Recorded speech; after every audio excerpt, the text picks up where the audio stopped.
Hollywood at the various keyboards of the celeste, piano, Novacord, the Hammond, or what is the trade name of this particular beast here? Yeah.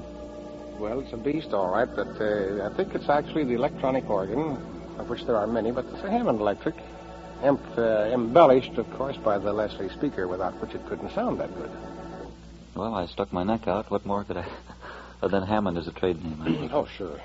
Well, Dick, it's all yours. I guess I've done my duty here. Before I let you get away from me, Mel, a very strange thing happened tonight. I belong to the Masons, and I was invited by Fred Olson, our wonderful violinist, concertmaster here at CBS, to come down and play for the... to help him. There was a whole string orchestra going down to play for the Masonic installation at Silver Trowel Lodge. He said, be there in time for dinner, about 6 or 6:30, so I came dashing in, and I didn't have time to eat because I was late, but got upstairs to rehearse with the strings, and they were already on the platform rehearsing. And he says, well, I guess we're not going to be able to use you.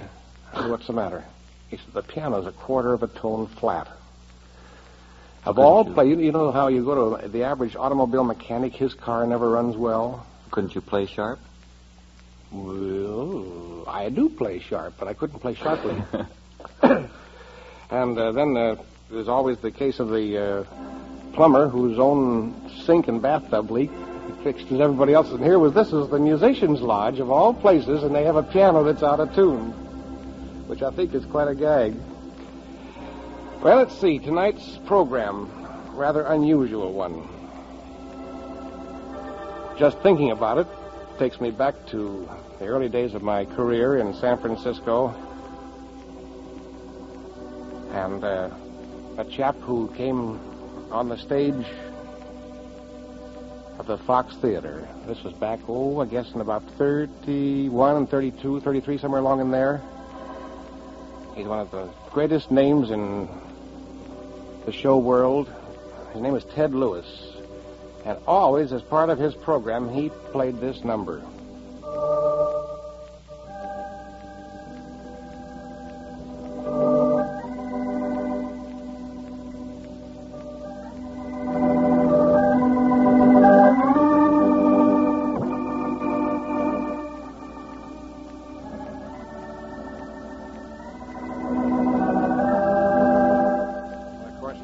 Everybody happy, and he'd twirl his silver cane, and he had a way of flipping that hat and giving it a couple of spins, and it was back on his head again, and great suavity. Is it suavity or suavity, Mill?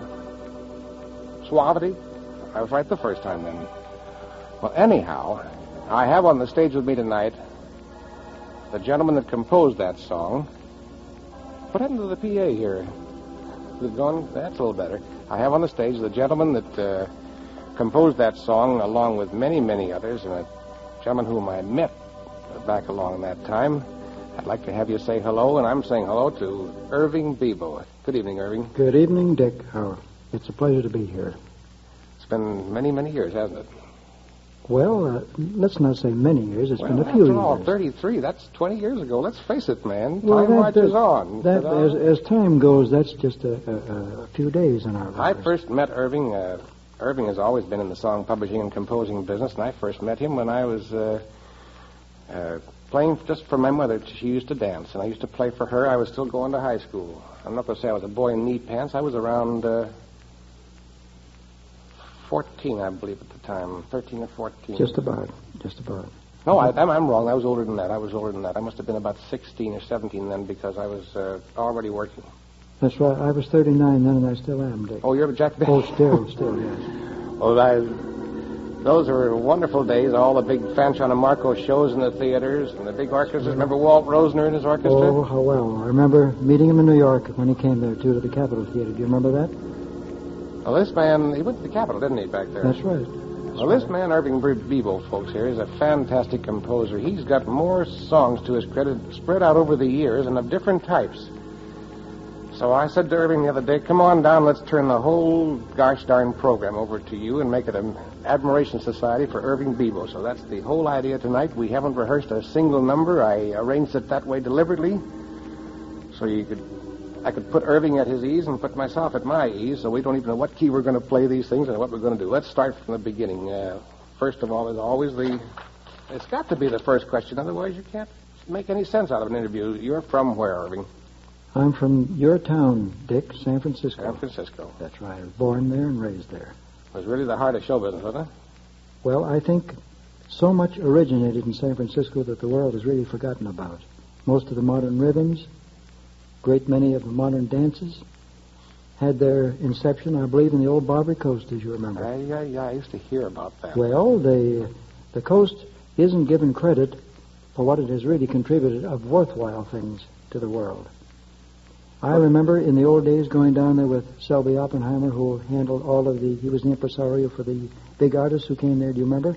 I was just a kid then. Yeah, that's right. I keep forgetting. I'm not trying to pose as a young juvenile here, but but son, I keep forgetting that, you know.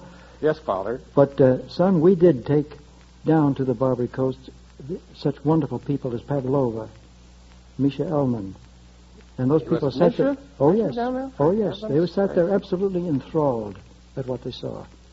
The rhythms and the dances and the things that originated there. It was wonderful. That was quite the place. I know my wife's folks used to talk about going down to the Barbary Coast. They used to talk about some of the wonderful fizzes that they had down there and the pisco punches. And, I shouldn't mention that. I wouldn't know about those things, of course. They wouldn't serve you more than one of them at a time. No, they couldn't unless they wanted to carry you out. Well, let's see. Did you actually start your musical career in San Francisco? No. I went east in 1914 and started in Chicago. In Chicago. And from there I went to New York. What were you doing? Were you a performing artist at the time? Or No, did you start writing? I started with a music publisher, learning the business from the bottom up.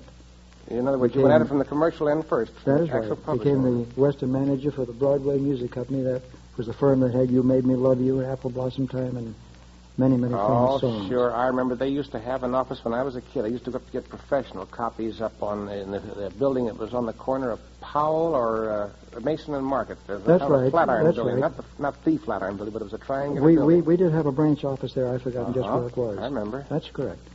Wasn't there a firm called Bebo, Bloden, and Lang at one time, too? Yes. I was a guilty part of that firm. Well, what was your first first big hit tune? Then? Well, the first big hit we had was a song called Am I Wasting My Time on You? Well, that's a sneaky way to get into it, but let's do something about it. Yeah. I find it here. Isn't that being revived now?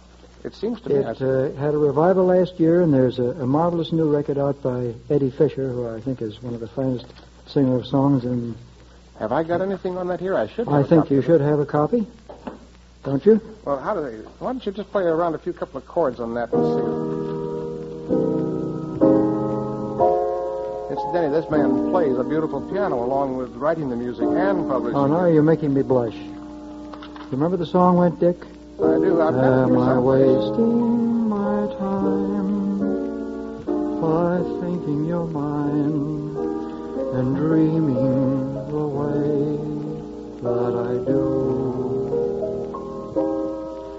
Am I wasting the tears I've cried all these years, just wondering if your love is true? Will I lose in the end and just be a friend? Please tell me it's time that I knew. Will my heart have to pay? Will you send me away? Am I wasting my time on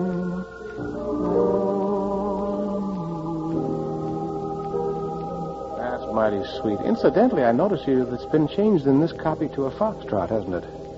It isn't. That's the modern way of doing it, but I still like the original rhythm. I do too. But you've thrown a curve at me now. I've got this copy here in the key of G, and you were playing that in E flat. In E flat, that's right. Let me play one chorus just in rhythm, and then we'll go back and finish it with the.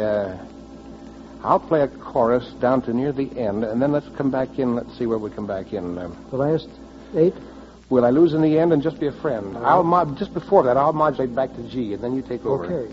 I'll play this part. I'll go back to E flat.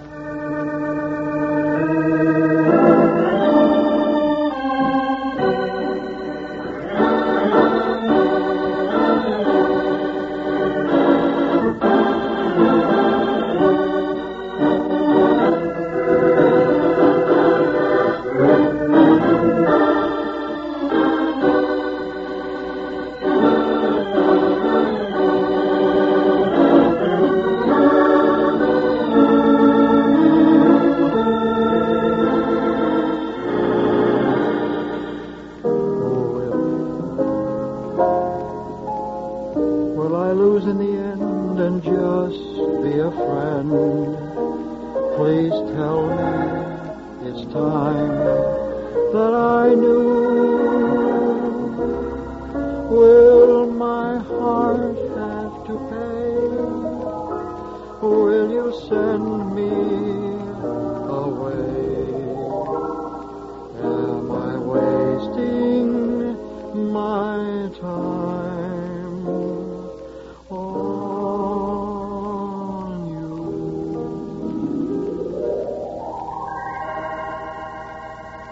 How'd that print, Jerry? Was it all right? You sing awfully nice and soothing. No, Dick, you're only saying that because it isn't true. No, I'm a pretty blunt fellow. We're not supposed to. You folks out there want to applaud for this gentleman? Well, come on, let's hear it. That's it. Sure. We got the audience, but they're not sure whether they should applaud for an organ show. Well, let's see. We got over the first one. That was number 1 on the list. What happened then after Am I Wasted? Was that with your firm of Broadway or what? We published that. That was the first song. Before that, a song that made a lot of noise and seems to be coming back right now is a song called Ain't Nature Grand. Ain't Nature Grand. You remember the famous team of Van and Skink, of course, Dick, don't you? I will not admit to that. I know. But you've heard of them. Everybody. They went the Mr. Ziegfeld Follies. Well, shucks, that's the way back in New York. I never got back there. I know, but you heard of them. Sure. Weren't they the Mr. Gallagher and Mr. Sheen also? No, they were the greatest two-man singing act that show business I know that, but ever I thought they known. also took the role in that song, Gallagher and Sheen. No, it was somebody else. Well, let me have a Son, look. I must correct you on that one. I must correct you on that one. That's what I want to find out about you. If I knew about you, you wouldn't be here. I wanted to find out about you for the folks. Don't find out too much, please, Dick. Let's see. Was that Ain't Nature Grand? Ain't Nature Grand. I have a copy right here. What key are we in? Words by Billy Rose and Ben Ryan and music by Irving Bebo. Well, what key would you like it in? Oh, any key. What does it say? Well, I've there? got it in G here. Oh, no, that's too high. Too high? Let's do it in F, huh? F. If I make any mistakes, it's Irving Bebo's fault. How we do this? You're going to sing it? You're going to just play it or what? No, we'll sing a chorus if you want. All right, you take the introduction. I'll follow you. I hold her hand and she holds mine. Ain't nature grand? Feel a little chill run down my spine. Ain't nature grand? Nature made her as it should. Not too bad and not too good. With me she did the best she could. Ain't nature grand? Till we kiss, I'll say we do. To beat the band, Mother Nature taught us to. Ain't nature grand? When it's time to say goodnight, she holds me with all her might, and there we are till it's broad daylight. Ain't nature grand?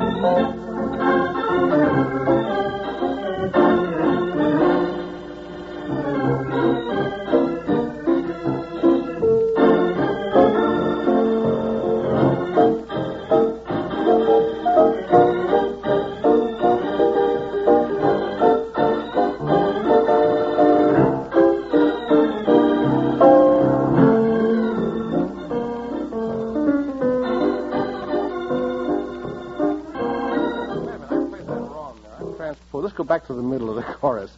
Do we kiss? Do we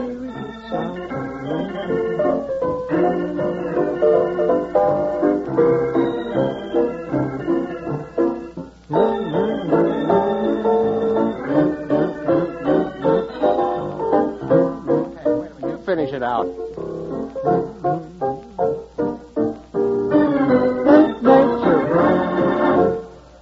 At least we were together. Throwing me into those keys, so I have to transpose. Let me practice that just a minute. You're doing.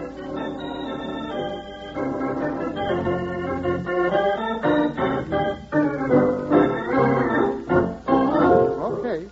You folks are sitting in on a rehearsal, you know that. Nature Grand. Then let's see. Well, there's a whole flock of these here, and we've already consumed 16 minutes, so I think I'd better get on my horse and start moving this a little faster with you, Irv. I noticed that your number Number one song today is Jiminy Christmas. And, of course, this is the time to even talk about that. I think let's get on that right now and talk about it. Do you mind jumping up and then we'll go back? No, not at all. Or is there something in between there? Oh, wait a minute. Uh-oh, I don't want to miss this. You told me that there was a story behind this song that you wrote, Shake Hands with a Millionaire. Well, have we time to do that? Well, I'll try and make it short. That was clear back in 1933, I see. That is right. There is a performer by the name of James Barton who took Henry Hull's place in the Tobacco Road. In Tobacco Road. Uh-huh. And whenever I wrote a ballad that I thought might be a good song, I always called up Jim first. See, James Barton is not only a great dramatic actor, but he also was a burlesque star, a vaudeville star, and a production star. And when Jim heard this song, he said to me, "Look, let me try it now." And I sat with my back to him and he said, "If I cry, it's a great song for me." As I played this song, he read this lyric, and I felt something coming up in me, the tears coming, and I turned around, and here was this man leaning over a lyric sheet in my office with the teardrops just pouring out of his eyes. Oh, that's a wonderful compliment. He brought the song in at a benefit at the Capitol Theater following a reunion of Clayton, Jackson, and Durante. You can imagine what they did. You mean the Jimmy Durante? Oh, yes. And this was a reunion for them. A reunion. And he followed them, and he walked out after this terrific thing and did this song. And when he finished, there wasn't a sound in the theater, and I started to walk out. And finally, I realized everybody was stopping, and then the pandemonium broke loose, and I never heard an ovation like it in my life. That's a wonderful story. Yes, it is. Well, let's hear this thing. Would you do it by yourself? I'd just like to do a chorus of it very quietly, if I may. He tells the story of meeting this tramp on the street and offering him some help, and this is the tramp, or as he called him, a bum. This is his answer to him. He said, "Walking down the streets in ragged clothes is not a joke. People point me out and call me beggar 'cause I'm broke. But there's one little lad, and he calls me Dad. Shake hands with a millionaire. Let the others have their fancy food and dine with wine. I can always feast my eyes upon that kid of mine. I have one loaf to share and someone to care. Shake hands with a millionaire. I'm rich with sunshine that his smiles and kisses have brought me. His eyes are little gems that sparkle with joy. There's nothing in this world that gold could have brought me to take the place of you, my laddie boy. So what if I am a beggar? And what do I care what people say? Who knows but tomorrow I may see a better day. And though I'm not worth a thing, to that kid I'm a king. Shake hands with a millionaire."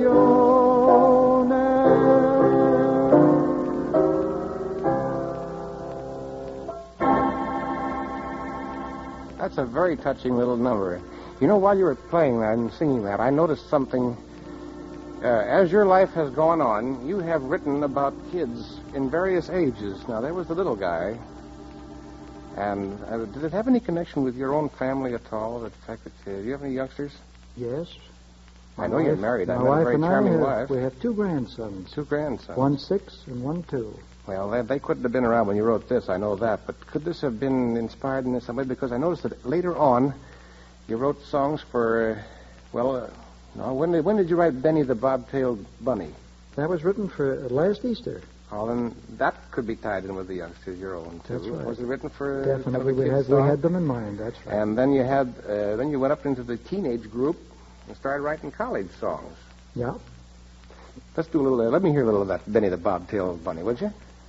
It's Benny the bunny, the funny little bunny, Benny the bobtailed bunny. If you've been good, you're on his list. So when Easter comes around, you won't be missed. Benny the bunny, he'll make your day so sunny when you jump out of bed. For you'll find eggs upon your chair, on the stair, most everywhere. Who do you think it is who paints and puts them there? It's Benny the bobtail bunny.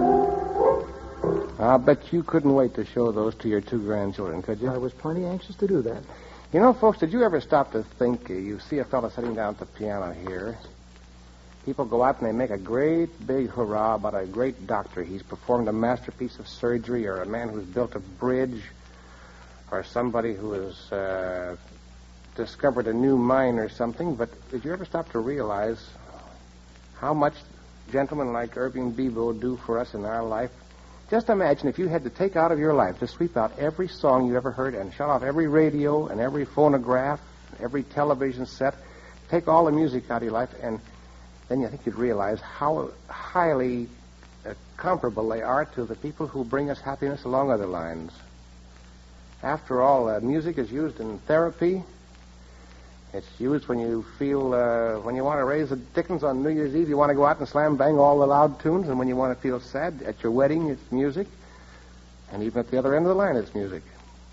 And I think it's a wonderful gift to be as fine a composer as you are. But here, I'm going to talk... Thank you, Richard. But that's just a little sort of a monument. But just imagine the big ones they should put up to men like Victor Herbert. Sure. John Philip right. Sousa. Well, now, I'm not going to lose any more time here. I want to get into the other tunes of yours that are really big and important ones. What do we take next? I'd like to just do a chorus, if you'd play it for me very quickly, of a song that kind of describes my love for my wife better than anything in the world, and I think it describes the love for every man for anybody whom he loves. Which Would you is let that? me do All Things Are Passing, just a chorus of that? All right. Shall I do it, or you want to do it? I'd rather you do it. If you Okay, want. here it is. All Things Are I think Passing. this is my favorite song.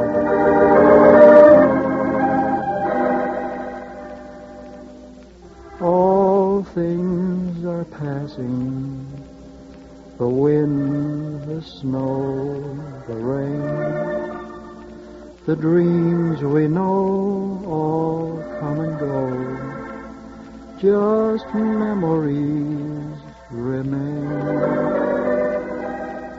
All things are passing, it's like that all life through. As time goes by, all things will die, except my love for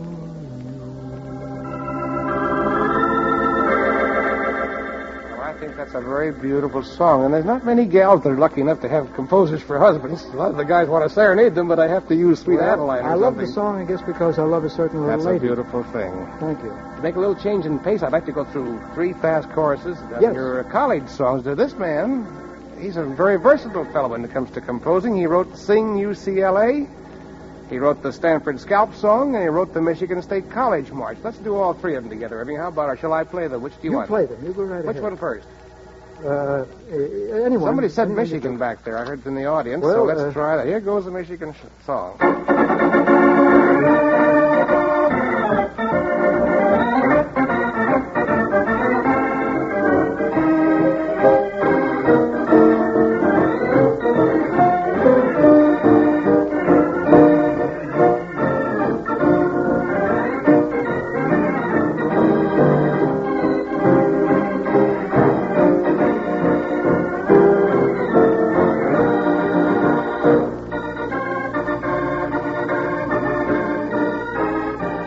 What do we do next, Irving? Sing UCLA. Sing huh? UCLA. Wait till I find the melody. Oh, here we go, same key.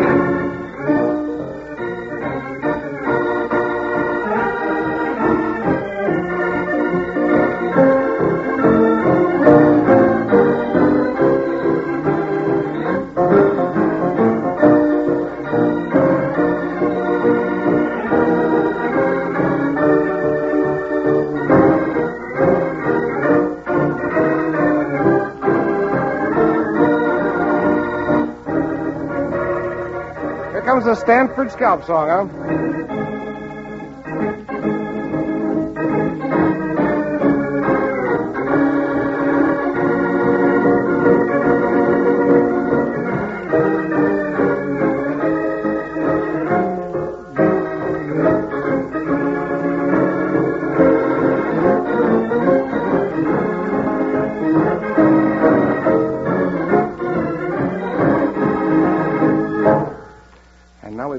to hurry. I want to get...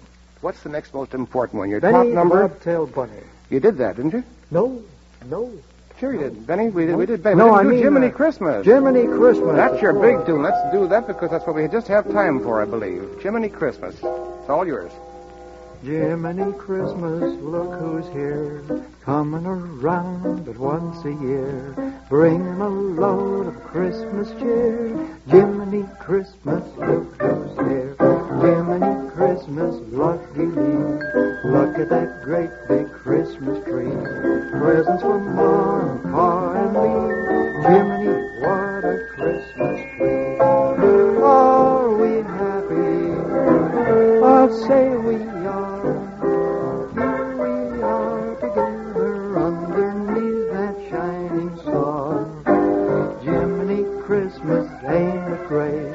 Turkey and yams, they're on my plate. Santa has been so good to me.